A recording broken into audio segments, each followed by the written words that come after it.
Film rice के promotion के लिए मुंबई से दिल्ली पहुंचे शाहरुख खान के दिल्ली पहुंचते ही लोगों की भीड़ इकट्ठा हो गई और लोग उनकी एक झलक पाने के लिए बेताब दिखे। मुंबई से दिल्ली की ट्रेन यात्रा पर निकले अभिनेता शाहरुख खान दिल्ली के निजामुद्दीन रेलवे स्टेशन पहुंचे थे। रेलवे स्टेशन पर शाहरुख खान की एक झलक पाने के लिए लोग बेताब हो उठे।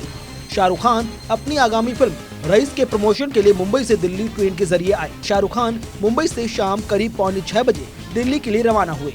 उनके साथ फिल्म में काम कर रही सनी लियोनी भी ट्रेन में मौजूद थी। वहीं शाहरुख को देखने पहुंची भीड़ ने गुजरात के वडोदरा रेलवे स्टेशन पर एक शख्स की जान ले ली।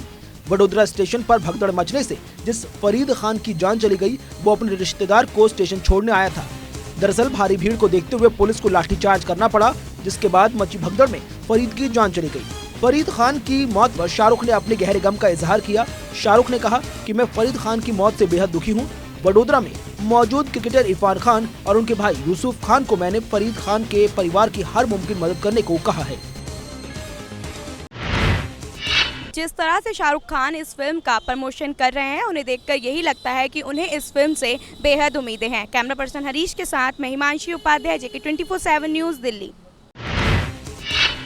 आगामी कुछ समय में 5 राज्यों में विधानसभा चुनाव है, लेकिन चुनावों से पहले केंद्र और हरियाणा सरकार के लिए लॉ एंड ऑर्डर की मुश्किल सामने आ सकती है। दरअसल आने वाली 29 जनवरी से भारतीय जाट आरक्षण समिति ने आरक्षण को लेकर अपने धरने प्रदर्शन का ऐलान हरियाणा में कर दिया है।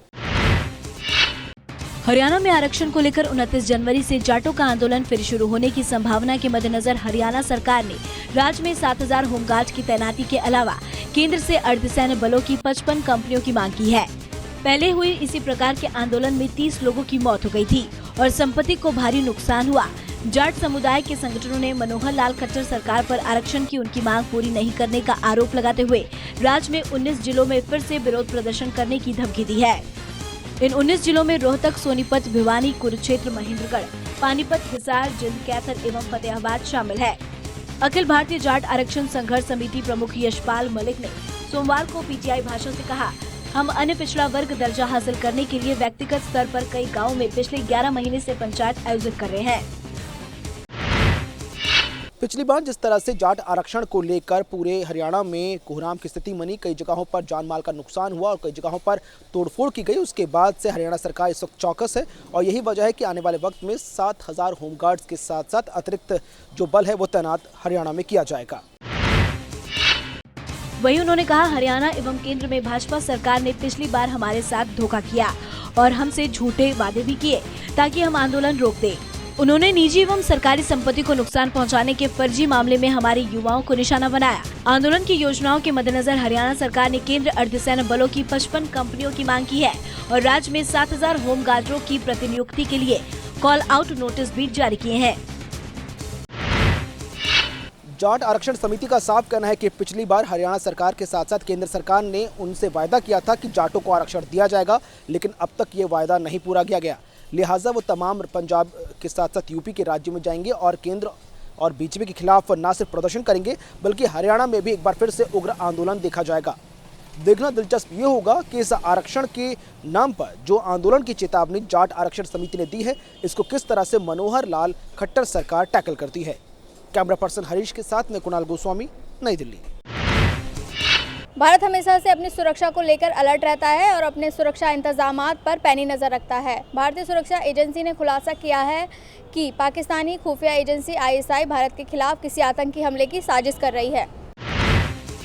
भारत में आतंकी हमले के लिए पाक खुफिया एजेंसी की नई साजिश का खुलासा हुआ है। सूत्रों के मुताबिक ISI अब भारत अफगान संबंध खराब करने की कोशिश में लगा है। सूत्रों के मुताबिक ISI फिर से भारत में आतंकी हमलों के लिए साजिश रच रहा है। ISI अब अफगान मूल के लोगों का इस्तेमाल भारत में आतंकी हमलों के लिए कर सकती है। सूत्रों के हवाले से पता लगा है कि ISI अब पाकिस्तान में रह रहे अफगान मूल के लोगों के जरिए भारत में आतंकी हमला करने की तैयारी में है। खबरों की माने तो कहीं ना कहीं पाकिस्तान अफगान और भारत के रिश्तों को लेकर बौखला गया है और इसीलिए वो ये सब साजिशें कर रहा है। वहीं इस मंसूबे को अंजाम देने के लिए पाकिस्तान ने भारत में आतंकी हमलों के लिए अपने यहाँ रह रहे कुछ अफगान नागरिकों को चुना है। पाक स्थित टेरर ग्रुप अफगान पासपोर्ट पर यहाँ पर रह रहे आतंकियों को भारत भेज सकता है। खुफिया सूत्रों के मुताबिक दिल्ली, मुंबई समेत देश के बड़े शहरों में आतंकी हमलों को लेकर अलर्ट जारी कर दिया गया है। गौरतलब है कि भारत पर हमले के लिए पाकिस्तानी खुफिया एजेंसी ISI रणनीतिक बदलाव करने के लिए कदम बढ़ा रही है। बीते दिनों ये खबर आई थी कि ISI अब पश्चिमी सीमा के बदले पूर्वी सीमा पर भारत को चोट पहुंचाने की फिराक में है। वहीं खबरें हैं कि पाकिस्तान अफगान के साथ भारतीय रिश्तों को खराब करने के लिए अफगान के लोगों के जरिए भारत पर आतंकी हमले की साजिश कर रहा है। वीडियो जर्नलिस्ट हरीश के साथ मैं पूनम पनौरिया, JK 24/7 न्यूज़, दिल्ली। दक्षिण चीन सागर को लेकर अमेरिका और चीन एक बार फिर से आमने सामने आ गए हैं। अमेरिका ने एक बयान दिया है। उन्होंने कहा है कि दक्षिण चीन सागर में चीन की किसी भी तरह की दखलंदाजी को वो बर्दाश्त नहीं करेगा। दक्षिण चीन सागर पर एक बार फिर अमेरिका और चीन आमने सामने आते नजर आए। व्हाइट हाउस ने एक बार फिर से इस मुद्दे पर चीन को चेतावनी दी। अमेरिका ने साफ कर दिया कि वो अपने हितों की रक्षा बखूबी करना जानती है। इसके साथ ही अमेरिका ने साफ कर दिया कि कोई भी व्यापार एक तरफा नहीं हो सकता। गौरतलब है कि डोनाल्ड ट्रंप राष्ट्रपति बनने से पहले ही इस पर अपनी राय और रणनीति खुले तौर पर जाहिर कर चुके हैं। उन्होंने हर बार की तरह इस मुद्दे पर चीन को घेरने और इसे धमकाने की कोशिश भी की।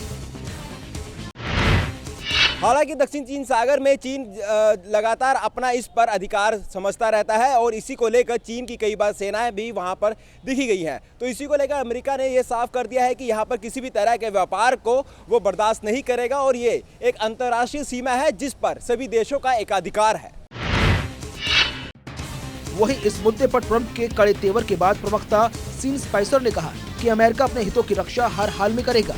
उन्होंने ये भी कहा कि जो हिस्सा अंतर्राष्ट्रीय जल क्षेत्र में आता है वो चीन का नहीं हो सकता। सीन का कहना था कि अमेरिका ये सुनिश्चित करेगा कि अंतर्राष्ट्रीय हितों को किसी एक देश द्वारा ना तोड़ा जा सके। गौरतलब है कि दक्षिण चीन सागर पर चीन के अलावा भी कई अन्य देश अपना अधिकार बताते हैं। अमेरिका का कहना है कि इस मुद्दे को अंतर्राष्ट्रीय कानून के हित भी सुलझाया जाना चाहिए।